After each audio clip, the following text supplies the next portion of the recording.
E aí, galera do meu canal, beleza mesmo? Canal do professor Alex Romero. Hoje, com a playlist Hora da Questão, vamos abordar um movimento chamado pós-impressionismo. Pessoal, interessante. Ele traz características do movimento anterior, a aula está aí para você, que é o de impressionismo, mas ele também antecipa outras ideias e tendências de arte que veremos nas vanguardas europeias. Sim, veremos aqui no nosso canal. Essa playlist, a ideia é, comentando uma questão, trabalhar o conteúdo para você. Peço primeiro que você inscreva-se, ative aí o sininho para você receber em primeira mão, logicamente, o aviso para poder assistir nossas aulas aqui, para ajudar você nos vestibulares, especialmente o Enem. Beleza, pessoal? Então, hora da questão. Vamos lá hoje? Hoje com pós-impressionismo. Beleza, galera, beleza, tá bem aí? Olha só, eu já começo com essa obra linda, Van Gogh, Noite Estrelada. Aqui já antecipo para vocês uma das grandes características do movimento pós-impressionista. Sabe qual é, pessoal? Cores, cores. Mas lembremos que trabalhar com muitas cores já foi algo interessante que surgiu lá no impressionismo. E por que, pense bem, tantas cores irritava os acadêmicos? Por que os acadêmicos, os clássicos, não gostavam de tantas cores? Porque eles achavam um exagero usar cores quentes misturadas com cores frias e cores complementares. É a teoria das cores que a gente viu lá no impressionismo. E essa obra em especial é do Van Gogh, um dos grandes artistas pós-impressionista, infelizmente, mais um que só reconhecido depois de sua morte. Essa Noite Estrelada tem outra característica muito interessante dele, que é o empasto. Já já eu falo o que é o empasto. Mas adiantando, a Anita Malfatti, nossa artista brasileira do modernismo, também fez isso. A tinta mais grossa, né? Empastar. A impressão que dá é que as pinceladas foram feitas de forma completamente aleatória, jogando muita tinta na tela. Então, pinceladas livres também, outra marca que aproxima Van Gogh de Anita Malfatti. Mas vamos primeiro para o contexto pós-impressionista, pessoal. Pós-impressionismo, tá bem aqui, já começa com o nome. Sabe por que ele tem esse nome? Porque ele não é um movimento artístico consolidado. A gente vai chamar de movimento eclético. Estamos aqui, gente. Não podemos esquecer, na virada do século, observe, ainda é a Bela Época, todo mundo se redescobrindo nas artes, movimentos buscando novidades, acadêmicos ainda meio sem saber como é que seriam, os salões de Paris, como são chamados, França é o grande foco das artes no mundo. E aí esse movimento surge nessa virada do século, tornando-se eclético. O que seria eclético? Misturado. Porque ele traz ainda um pouquinho do impressionismo e antecipa algumas marcas de vanguardas, principalmente a questão do cubismo. Paul Cézanne é um artista que vai começar a geometrizar as formas humanas e as coisas, tá? Um plano sobre o outro, e algumas tendências também do expressionismo, especialmente pelo sentimento forte dado às telas, e algum pouquinho de abstração, para sair daquela arte figurativa tradicional acadêmica. Então você pode dizer que o pós-impressionismo ele é também um movimento de ruptura com a arte acadêmica, com a arte clássica, tá? Muita liberdade. Tá aqui a principal marca dos caras, gente. Muitas características ligadas às cores, muitas cores. E aí já vinha a primeira diferença entre um impressionista e um pós-impressionista. Qual a primeira diferença? Cores. Ah, mas ela também usava as cores. Uhum. Principalmente as cores puras, não é isso? O amarelo, o vermelho e o azul. Aqui você vai aumentar essa palheta de cores, tá? Essa paleta vai ter muito mais cores, muito mais vivacidade, muito mais colorido, tá? Eu vou misturar essas tintas puras na própria paleta, obtendo muitas outras. Então, o pós-impressionista não se preocupou em só usar as cores puras, mas multiplicá-las cada vez mais na tela para chamar a atenção para o colorido. Outra coisa que muda em relação ao impressionismo é o fato de que lá no impressionismo era paisagens, né? Fora ali nosso querido Degas, que trabalhou as bailarinas, os outros impressionistas todos eram paisagem, pintavam ao ar livre. Agora aqui não, aqui eu tenho muito mais temática, inclusive paisagem. Então eu vou ter figuras humanas trabalhadas também, eu vou ter natureza morta. O que é natureza morta? Quando você retrata objetos e coisas. Natureza morta, objetos, coisas, seres inanimados, tá? E também muitas telas que antecipam o expressionismo pela questão da subjetividade. Os impressionistas queriam dar só uma impressão sobre o que eles viram na natureza, sobre a paisagem. Aqui a tela ganha um caráter mais emocional, né, mais sentimental, somente com Van Gogh, que viveu muitos momentos de tristeza, ele tenta repassar isso nas suas telas, melancolia. Por isso que você diz que o pós-impressionismo antecipa em alguns momentos o expressionismo que você vai ver aqui no canal As Bases Europeias. É só acompanhar aí, inscreva-se, ative o sininho, que você vai ver que na sequência das aulas chegaremos lá no expressionismo, tá? Outra coisa, para eles não interessava fazer obra tridimensional, não há preocupação com o negócio de perspectiva, simetria. As obras, na sua maioria, eram bidimensionais. Como assim realidade cotidiana? Bom, a realidade, por exemplo, envolvendo praças, igrejas, monumentos, pessoas no campo, pessoas na cidade, cotidiano nesse sentido, tá? Mas sem o viés social que você viu no realismo. Uma rápida apreensão dessa realidade, trabalhando bem as cores, tentando passar algum tipo de emoção naquelas telas. Bidimensional, porque é praticamente uma obra de primeiro e segundo planos apenas. Eu tenho como destaque Cézanne. Cézanne é apontado como um pré-cubista. Vincent van Gogh e Paul Gauguin. Gauguin, que também foi um grande impressionista, trabalhou aqui um pouco de pós-impressionismo e também antecipou alguma tendência fauvista. Então são os três grandes nomes, vamos a alguns exemplos importantes deles. Beleza, pessoal? Começar com o nosso Gauguin. Olha essa tela, é muito grande, gente. 139 centímetros por 374. Fazer obras grandes. Olha quantas cores. Observe a vivacidade dessa tela, gente. É impressionante, tá? Olha o tamanho dela, tá? Muitas cores. Uma viagem que ele fez para o Tahiti, até comentei aqui embaixo, né? Então ele trabalha muito a nudez. Os índios viviam, os índios não, né? Os nativos aqui viviam em comunhão com a natureza. E aí tem uma coisa interessante, o Gauguin antecipa o que nós chamamos de primitivismo na arte, que é abordar esses povos primitivos. Picasso fará isso no cubismo, abordando os povos africanos, tá? Observe a quantidade de cores que a tela tem. Essa liberdade cromática é isso, que aliás você vai ver também aqui no Brasil, tanto com a Anitta Malfatti como com o Tarsila do Amaral. Isso aqui é inaceitável para um acadêmico, porque eles não gostavam de misturar tantas cores assim, preferiam as cores mais sóbrias, simétricas. E desde o impressionismo, é impressionante que desde o impressionismo, cada movimento que vai surgindo, eles vão abusando cada vez mais das cores, tá? Vamos agora para o Cézanne, e olha só essa tela. Madame Cézanne em uma poltrona vermelha. Qual o maior destaque? É ela ou a poltrona? É o bidimensional, ela está aqui e a poltrona logo depois. Tá? A cor vermelha é muito chamativa nessa obra. Cézanne, que ele vai começando, ó, ele não está mais preocupado em retratar a imagem tão figurativa, tão verossimilhante. Você tem aqui, não há essa preocupação com o contorno, que aliás era uma marca também do impressionismo, tá? E ao mesmo tempo ele vai fazendo uma profusão de cores. E nessa outra tela, Cinco Banhistas, que é uma releitura de uma obra neoclássica, né? Você tem já o princípio da abstração nos próprios rostos, que são quase imperceptíveis, parecem umas máscaras, algumas tendências em arredondamento do corpo feminino. Você vai ver uma releitura dessa obra em Picasso, né? Les Demoiselles de Avion, de certa forma, também alude à nudez feminina, onde os corpos estão começando a ficar geometrizados. É outra característica importante do Paul Cézanne, tá? E aqui uma marca dele, gente. Uma marca dele é trabalhar a chamada natureza morta. E o que é a natureza morta? Estou aqui para você, para te explicar. É um tema interessante. Abordagem de objetos, coisas ou seres inanimados. Aqui eu tenho natureza morta com maçãs e laranjas. Tem vários temas como esse. Por que era um tema que irritava os clássicos? Ora, os acadêmicos só pintavam figurações humanas, sejam eles deuses, ou pessoas, ou reis. Para eles, a arte é retratar a realidade nessa perspectiva, a realidade humana.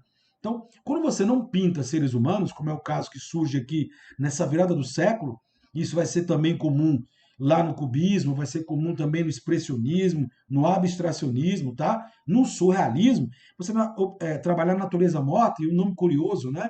É porque a natureza morta faz alusão a coisas, a objetos em si. Então fique esperto, natureza morta, o Cézanne foi um dos grandes nomes nessa categoria. Vicente Van Gogh, gente, esse é o cara, galera. Esse é um monstro, tá? Tem um filme animação dele que ganhou prêmios, que é belíssimo, tá? Eu começo com essa frase que ele mesmo colocou em uma das suas cartas, que ele escreveu muito para o seu irmão Theo. Em vez de tentar retratar o que vejo diante de mim, como os expressionistas faziam, né? Os impressionistas faziam, uso a cor de forma totalmente arbitrária para me expressar de modo mais intenso, porque eu já tenho duas grandes marcas do pós-impressionismo e da obra de Van Gogh. A total ligação com o sentimento, o emocional dele, tá? E as cores, muitas cores, muita liberdade. Olha o meu slide como está aqui. Eu estou com verde, eu estou com preto, eu estou com azul, eu estou com vermelho. E aqui uma das obras. São duas obras de autorretrato com a orelha cortada. Essa é com a orelha enfaixada e o cachimbo. Olha a profusão de cores que você percebe nessa obra, gente.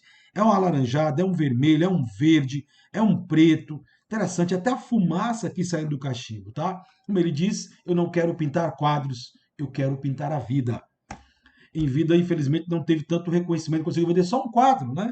E hoje seus quadros valem milhões. Tem lá o Museu de Van Gogh na Holanda. Autodidata, início impressionista, tá? E aí intensamente subjetivo, isso é muito importante porque as obras dele revelam bem a vida angustiada. Ele teve esquizofrenia, era um melancólico, foi um suicida, aliás, nesse sentido terrível, que havia tentado algumas vezes. Essa mutilação da orelha foi uma briga que ele teve com um colega dele, Paul Gauguin. Eles dividiam um quarto juntos, tiveram uma discussão sobre arte, envolvendo também uma mulher aí no meio, teoricamente, né? E ele pegou uma navalha e o Gauguin brigou e foi embora. Ele se sentiu culpado pela saída do Gauguin da casa onde eles estavam. Acabou mutilando a própria orelha. Sabia que ele foi entregar a orelha? Pô, cara, eu cortei minha orelha e tal, desculpa aí. Meu Deus, né? Não vamos brigar para fazer isso, pelo amor de Deus, gente. Galerinha, e ele fez duas telas: autorretrato, com a orelha cortada, que é muito famosa, né? E essa, autorretrato com a orelha enfaixada e cachimbo, tá? E aí a grande marca também, a profusão de cores, essa mistura constante de cores, tá? E ele teve algumas obras, gente, com um caráter mais social. Com os comedores de batata, por exemplo, ele mostra a pobreza das pessoas que trabalham muito produzindo para os outros e como comem uma batata, apenas isso como alimento é o que sobra para elas, comendo com as mãos. Ele teve essa linha inicial, com alguns temas abordando homens do campo, pessoas simples, que poderia suscitar aí um viés mais social, mas depois ele voltou-se só para si mesmo, para as angústias, para as pressões subjetivas que ele sofria. Retrato do Dr. Gasset. O que me chama a atenção, gente, nesse quadro, é impressionante. Vejam quantas cores, olha os tons de azul. Uma marca do Van Gogh são esses tons de azul, né? É um azul quase verde, esverdeado. Olha os olhos do Dr. Gachet, que era um dos seus médicos, né? Se não me engano, psiquiatra. Olha os botões da roupa dele e veja como faz uma harmonia interessante com os olhos, né? E as pinceladas.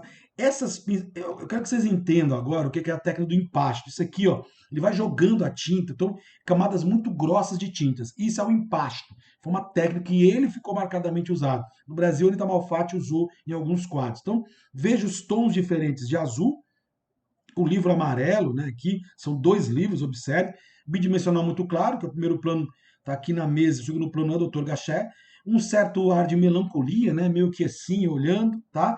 Aí eu tenho essa outra tela, deixa eu sair de cima da tela. Olha só, a cadeira de Van Gogh. Como ele gostava de um cachimbo, né, meu? Então a cadeira do Van Gogh, mais uma vez uma profusão de cores.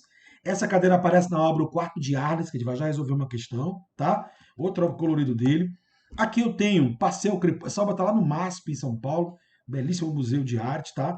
Quero chamar a atenção aqui nessa obra para uma característica dele que você vai ver também em impressionistas e também em alguns expressionistas e também em Rita Malfatti. Pinceladas muito rápidas, tá? Então não dá tempo de você preocupar-se com o contorno. Você quer pegar a intensidade do momento e das cores. Observe que os dois que estão passeando no crepúsculo, olha os tons das roupas deles, né? Ela e o crepúsculo amarelo lá no fundo, no segundo plano da obra. Ele de azul, olha os campos lá no segundo plano da obra. São duas dimensões muito claras de você perceber. Estão passeando aí, acompanhando esse crepúsculo da natureza. Então, a agitação, essa atmosfera que passa um momento assim de êxtase, ao mesmo tempo de melancolia e de solidão desse casal, é misturada com essas cores intensas que ele trabalha. Isso é muito importante, tá? Agora, galerinha, hora de fazermos uma questão. Essa questão aqui são dois textos. Tá aqui o texto 1. Vamos lá ver. O enunciado é curto. A outra é essa obra belíssima, O Quarto em Ares. Vou já falar um pouquinho dela. Isso aqui você vai ver esse vermelho na cama é o sangue, tá? E aqui eu tenho, a partir de tais observações, compreende que Van Gogh. Bom, compreende, né? Eu vou fazer aqui uma coisa interessante, que é compreende-se. Faltou um si aí. Deixa eu só voltar uma coisa para a gente olhar o primeiro texto, tá? Eu tinha uma nova ideia em minha cabeça, e aqui está o seu esboço. Desta vez, trata-se simplesmente do meu quarto.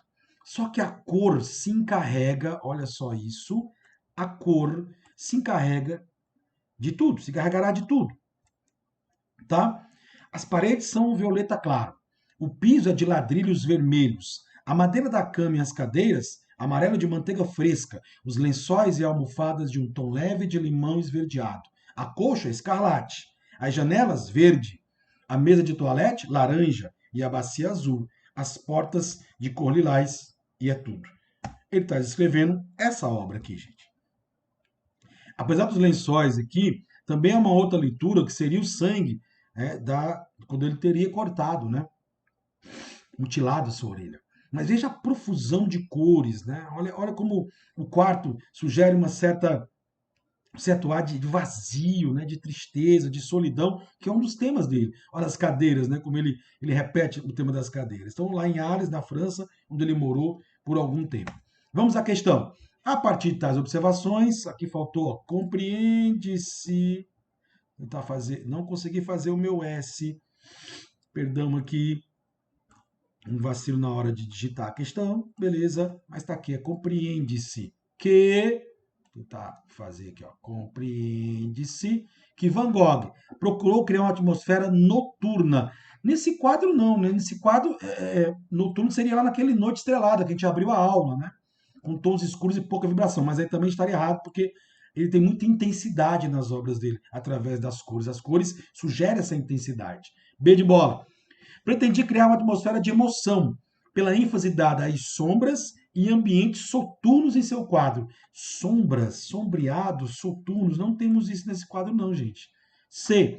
Utilizou as cores como instrumento para transmitir o que sentia e não para representar o que via com fidelidade. Então, o foco dos pós-impressionistas e também do Van Gogh não é trabalhar a realidade, mas transmitir emoção fazendo uma releitura bidimensional dessa realidade. E no caso dele, usando as cores, letra C, a nossa resposta, o texto já deu uma força para nós. D de dado. Procurou demonstrar seu domínio na arte da composição, utilizando os ensinamentos de artistas renascentistas. Nossa, nada a ver com artistas renascentistas. Nada a ver, gente. Completamente absurdo. E letra E, ambiente real, não é o foco dele, muito menos naturalista, que seria retratar a realidade tal qual a vemos, a verossimilhança, tá? E lógico, o que é visto sobrepõe. Não. O que é sentido é que se sobrepõe àquilo que é visto. Beleza? Quero convidar você agora para conhecer o meu e-book. Fiz um e-book aqui com 100 questões comentadas. Se você não adquiriu o seu, adquire. Dá para você usar bastante ainda para as provas. R$ 9,90, gente. Sabe o que tem que fazer? Está inscrito no canal. Só inscrever-se no canal. Me procura ali pelo Instagram ou pelo Facebook, @AlexoMaioLima, meu Instagram. Bate um papo comigo ali que eu vou explicar para você como é que você adquire o e-book, você pode imprimir, você poder fazer questões. Tá tudo comentado, ó. Além de ter questões, estão comentadas os gabaritos para você tirar ali toda a sua dúvida. Beleza, pessoal? Olha, quero uma vez agradecer a você. Hora da Questão, uma playlist, onde estamos comentando questões de história da arte, desde os conceitos até a arte contemporânea. Fique esperto que as próximas aulas vamos entrar em vanguardas europeias e já já também no modernismo brasileiro. Beleza? Ó, inscreve-se aí, não me esqueça, Hora da Questão, playlist, professor Alex Homero. Muito obrigado, me ajude a chegar aos 1.000 inscritos, pessoal. Valeu, um grande abraço!